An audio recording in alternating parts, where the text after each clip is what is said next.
ধর্ষকের মৃত্যুর আগে ধর্ষী তাকে মৃত্যুবরণ করতে হয়। এটা হচ্ছে আমাদের সোনার বাংলাদেশ।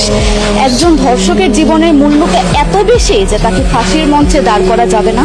আমরা বাংলাদেশে কয়জন ধর্ষকের নাম জানি যাকে কঠোর থেকে কঠোরতম শাস্তি দেওয়া হয়েছে, যাকে ফাঁসির মঞ্চে দাঁড় করা হয়েছে? আমরা কি আদৌ কেউ জানি? জানি না। অথচ আমরা কতগুলো যারা যারা ধর্ষিত হয়েছে তাদের নাম জানি। অনেক বড় এই লিস্ট, আসলে অনেক বড়, বলে শেষ করা যাবে না।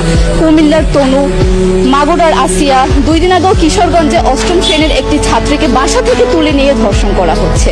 বাবার হাতে মেয়ে ধর্ষিত হচ্ছে, ভাইয়ের হাতে বোন ধর্ষিত হচ্ছে। আমরা আসলে নিরাপত্তা কোথায়? আমার মনে হচ্ছে আমরা যেন আইয়ামে জাহিলিয়া যুগে চলে গিয়েছি। মাঝে মধ্যে মনে হয় এর থেকেও খারাপ সময় আছি আমরা, কারণ ওই যুগে মেয়েরা অ্যাটলিস্ট সম্মান নিয়ে মৃত্যুবরণ করতে পারতো। জন্মের পরপর জ্যান্ত মাটিতে পুঁতে দেওয়া হতো, আর আমাদের ধর্ষণ করে নির্মমভাবে তারপর মৃত্যুবরণ করতে হচ্ছে।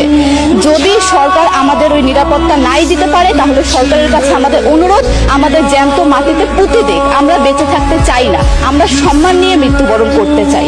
আমরা এই দেশে থাকতে চাই না যে এই দেশে আমাদের কোনো নিরাপত্তা নেই, যে এই দেশে রাস্তা দিয়ে হাঁটলে আমাদের মধ্যে একটা আতঙ্ক কাজ করে, তখন কি না কি হয়ে যায়। আইন উপদেষ্টা বললেন যে ধর্ষকের নাকি ফাঁসি দেওয়া সম্ভব হবে না, তাহলে নাকি নিরীহ মানুষকেও মাঝে মধ্যে ফাঁসির ব্যবস্থা করা, মিথ্যা মামলায় ফাঁসিয়ে দিয়ে ফাঁসির ব্যবস্থা করা হতে পারে।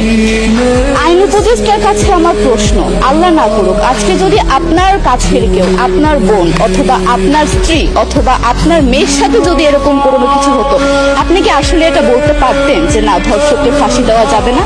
কোনোদিনও পারতেন না। আপনি সবার আগে তার ফাঁসির ব্যবস্থা করতেন, সম্ভব হলে নিজের হাতে মেরে ফেলতেন। তাহলে আমাদের বেলায় কেন এত বৈষম্য? আমরা কি দোষ করেছি? আমরা কি নারী না? আমরাও তো কারো বোন, আমরাও তো কোনো বাবার সন্তান, আমাদেরও তো বেঁচে থাকার অধিকার আছে, তাই না? কিছু হলে মেয়েদের পোশাকের দোষ দেওয়া হয়। আমার কাছে প্রশ্ন, একটা 8 বছরের শিশুর মধ্যে এরকম কি থাকতে পারে যেটা একটা পুরুষকে অ্যাট্রাক্ট করবে, যেটা একটা পুরুষকে সিরিয়াস করবে?